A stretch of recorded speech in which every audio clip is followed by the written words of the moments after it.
My husband poured our daughter's ashes into the toilet and threw her urn at me. I'm posting this on a throwaway, as my main account is very identifying, and I just need to vent. I'm feeling sad, alone, and terrified. My head hurts, my heart hurts. I feel so alone and I don't know where to turn to. I had to spend the night in my car last night. I couldn't sleep through crying, trying to stay warm enough and thinking that somebody was going to suddenly appear at the windows. I've been trying to find a place to park up so I can try to sleep today, and I found a place, but I can't rest. I feel so empty and scared. I don't want to go into much detail here, but our daughter passed away very suddenly last year. My husband and I both got help and have tried to work through it together, but his drinking has been getting more and more out of control. It got to a point where he started to try to hide it, but it was making his behavior worse. I had a breakdown 2 months after our daughter passed, and I hadn't been working since. I had quite a bit put away in savings and some money I inherited, so I was using that to contribute at home while I have tried to get myself back in better health. In January, my husband started on his sobriety journey, but his business started to suffer. There were some difficulties through the lockdowns, and we both worked hard to make sure the business made it through. He took out a loan earlier this year, and I gave him the rest of my savings and started back at work. Things were going well with the business, and as well as they could have been for the both of us, until he relapsed last month and was hiding it from me. I lost my job 2 weeks ago and have been looking for work since. It has been stressful, but nothing we couldn't have managed. Yesterday I got home, and my husband was already home and was very drunk. It was a very loud and out of control kind of state he was in, and he was slamming around the house, saying he was looking for something. I couldn't get much sense out of him, and he was really irate.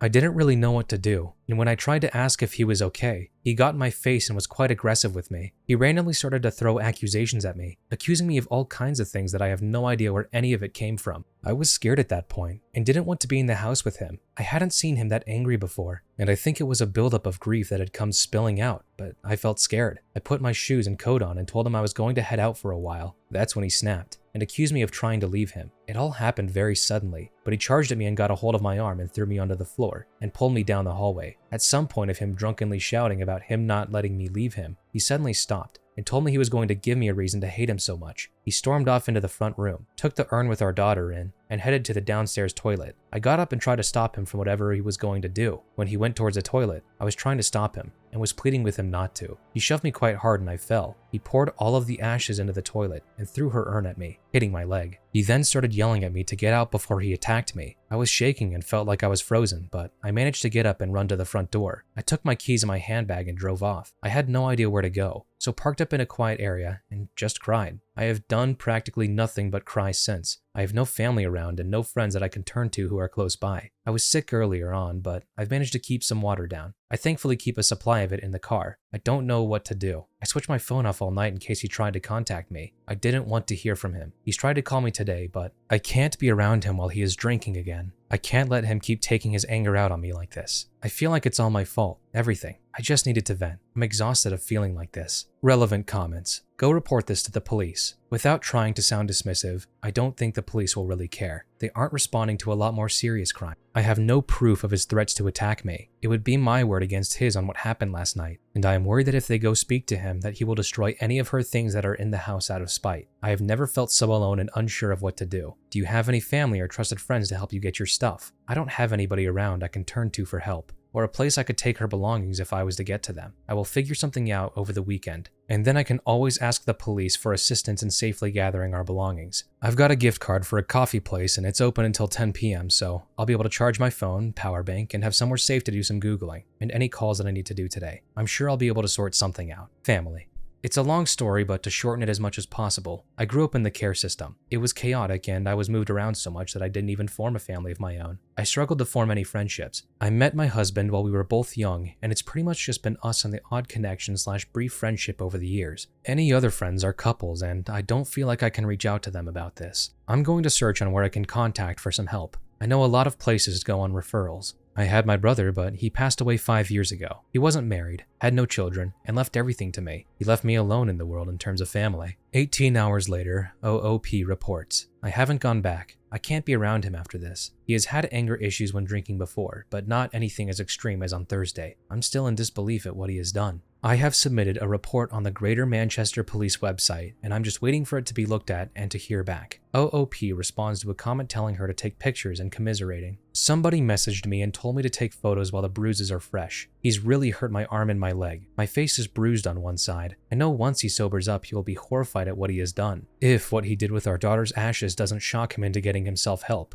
I don't know what will. I worry that it will just make him continue in a bad cycle. I know he will be upset at knowing what he has done to me. He's so gentle when he's sober. I can't be there for him again if he decides he wants to get help. Not after what he has done. I am devastated. I can't bring her back and I can't undo what he did on Thursday. I feel like I failed her twice. I'm sorry you are having to face life without your dad. There is just no preparing for death and grief, no matter how natural any of it is meant to be. It's really hard. I found keeping busy really helped too. We both went through some intense therapy separately and together. He joined a support group for grieving dads and it really helped him in a lot of ways. There was still clearly a lot of pain that he was struggling with. That's when he was turning to alcohol. I joined a support group for grieving mums and everybody was lovely, but I found the sadness to be too heavy. Even in the lighter conversations and activities, there was a heaviness in the air. I found yoga, meditation, and some peaceful walks to be really helpful. I found a quiet spot where it was just me and the nature around me. I was alone in my thoughts and could let it all out and cry, or I would just listen to everything around me and find some peace. We did a lot of walks together, and I know it helped him to be able to let out some of his emotions, away from home and just away from things. He started to get more help when he went sober. I just wish he had stuck with it. I know addiction is complex and people relapse and withdraw from support, and I've tried to be there for him, but I can't do it again. Not after what he did on Thursday. It can't be undone. I hope he gets the help he needs. I know I'm hoping to have to start seeing somebody again. I don't even know how to process what has happened. This story is absolutely heartbreaking, but if you ever find yourself or someone else in a situation like this, please reach out for some help.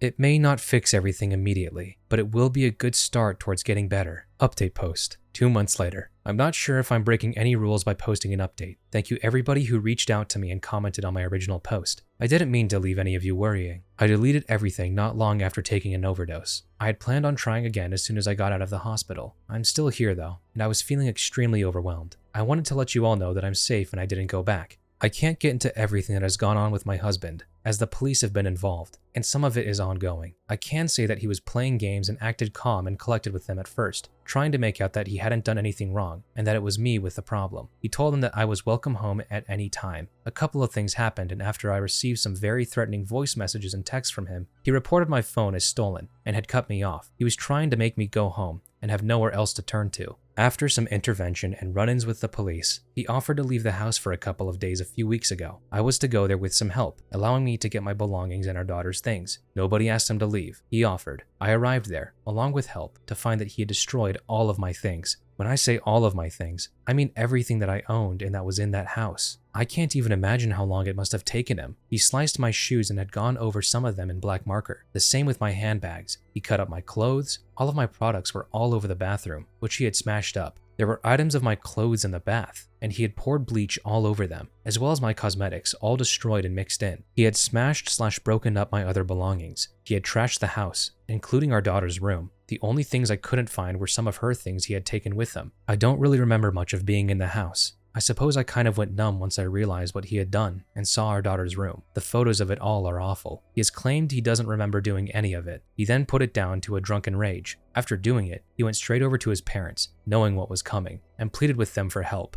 They arranged for him to get some private help. I mentioned in my post about his issues with alcohol. After our daughter passed away, we both got help, together and separately. His drinking got out of control, and to a point where he was trying to hide it, which made him even worse. I know he has been hurting, but it got to a point where it was almost impossible to have a reasonable conversation with him. After talking through things with various professionals, I realize now too that there was a lot of control going on, financial and emotional, and no matter how much he was hurting, I know it doesn't excuse his behavior. However, I have felt much for him and wanted him to get all of the help he needs. I can't see past what he did with our daughter's ashes. I felt like I lost her all over again, and I felt like I had somehow failed her again. His parents did reach out and promised they would get back the things of our daughters that he took. I haven't heard from them since. I'm sure it isn't easy for them. I have been getting some help and I'm on a waiting list for some more therapy. I also start a new job on Tuesday. I'm currently sitting here on the floor of my new place, typing this out. I picked up the keys yesterday. My tenancy officially begins on Monday. It isn't much to look at and I'm starting all over again, but for the first time in weeks, I feel like I can finally breathe a little. It's a bit overwhelming to have some space of my own again, but for the first time in what feels like a long time, I feel like I can almost relax.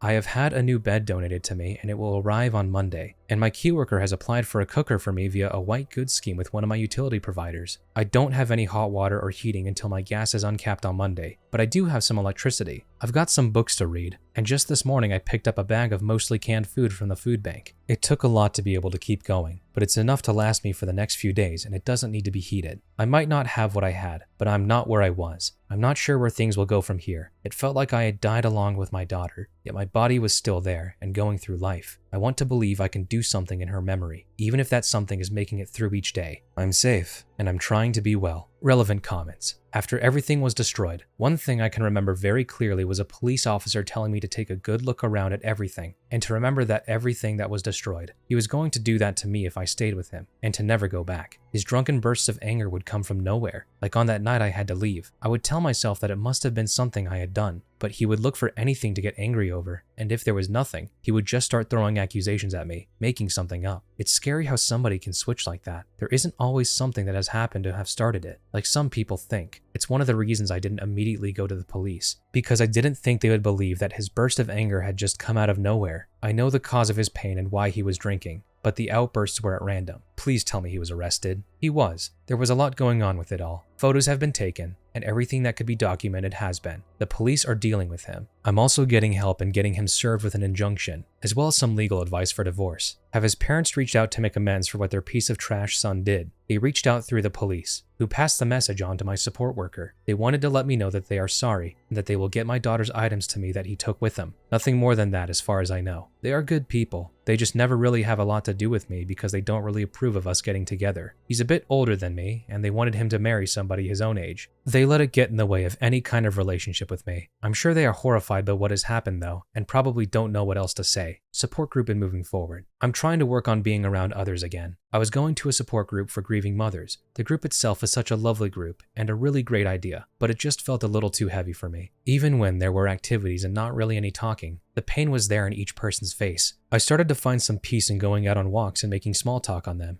But mostly I found peace in finding places on the walls where I could just be, listening to the nature and the world around me and watching everything. I sometimes feel her close by when I'm out. I look at all of the different colors and look out for all of the different animals I see, and I know that's what she would have been doing. It brings me some comfort. Thank you for your words. I hope one day I can feel more at peace when I think of her. I keep trying to think about how happy she was, and trying to take some of that on. She was always smiling and laughing, even in her last hours. I know we can't have the innocence that they have, but I try to take on some of her happy outlook on life. She had a smile for everybody and was full of love. I feel dead inside, and it's really hard to try to channel some of that energy she had. I know this isn't how she would want me to feel, but as you said, it's an ongoing process. I'm terribly sorry to hear that all of this happened to OP. I'm glad that the community at least reached out to her and tried to help her at least a little bit. I can't even begin to imagine having to go through all of that alone.